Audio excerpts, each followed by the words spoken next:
Hi friends, டேஸ்டியான ஹெல்த்தியான சிகப்பு சோளத்தை வச்சு தோசை எப்படி பண்ணுறது அப்படின்னு பார்க்கலாம். இது ரொம்ப ஹெல்த்தியானது. குட்டீஸ்க்கெலாம் செஞ்சு கொடுத்தீங்கன்னா ரொம்ப டேஸ்டியாக இருக்கும்.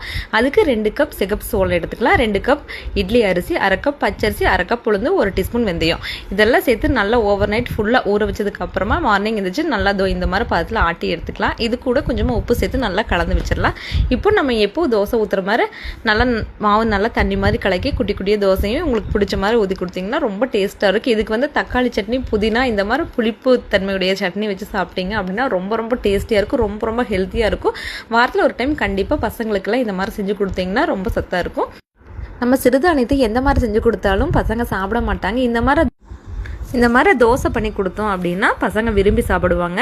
ரொம்ப ஹெல்த்தியாகவும் இருக்கும். கண்டிப்பாக ட்ரை பண்ணி பாருங்கள். வீடியோ பிடிச்சிருந்தா லைக் பண்ணுங்கள். ஓகே ஃப்ரெண்ட்ஸ், பாய்.